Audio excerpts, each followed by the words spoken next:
Hey, Anil Gunjal here, the spiritual technologist. And in this video, I wanted to talk about how to meditate. That's one of the questions I get all the time. And then I'm going to cover a little bit of why we can't meditate when we try. So, if you've seen my previous video about what meditation is, in there I speak about how when we meditate, we're actually clearing the channel, we're connecting with source, and once that connection is made, we get information. We get intuition hits. We get senses. All our clears start to wake up a little bit. And I'll talk about what those are in another video. But essentially, what happens is that once we meditate and we open up those channels, we start to get information, right? And how do you meditate?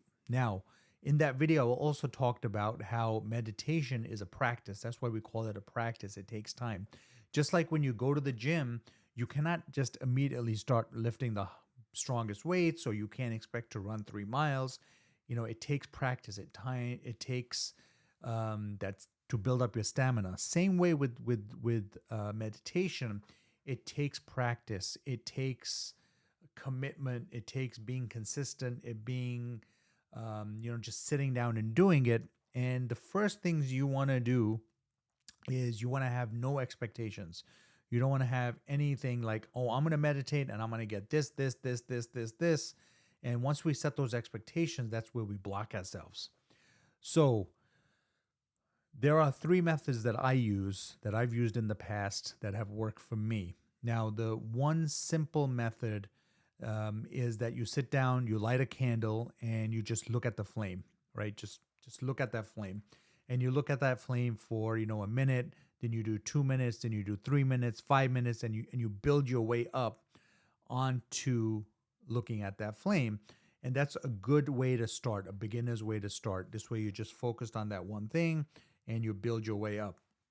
The second method that has worked for me has been more of a guided meditation. I'm not crazy about them, but they do help you focus and quiet your mind. And that's been working well. You can find a bunch of apps. You can find them on YouTube. There's people that do these guided meditations, which are pretty good. It's a good way to start. But again, I don't find them the proper way, but it's a good way to just to start.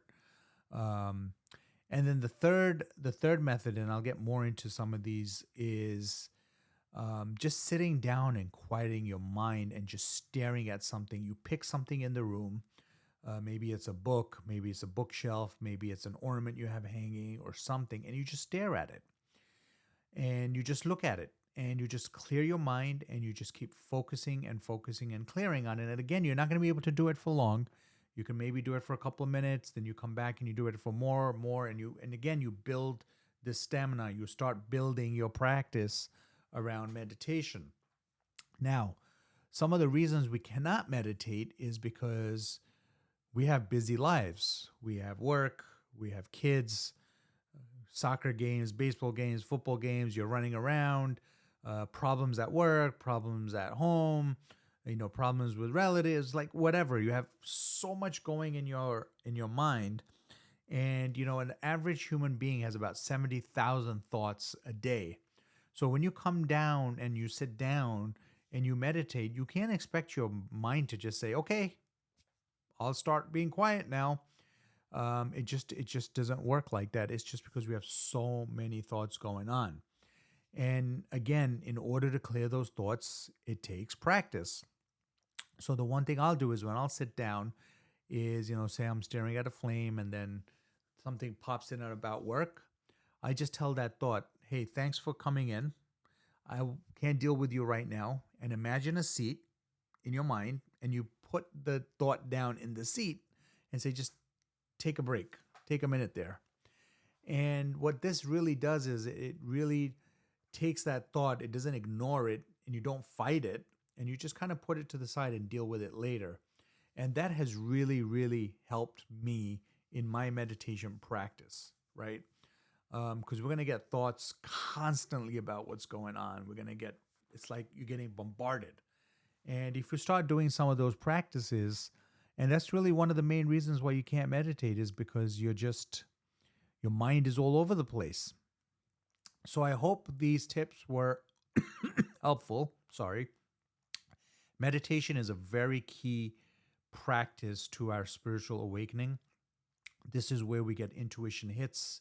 This is where we get signs. This is where you're really telling the universe, you're telling source, I'm open.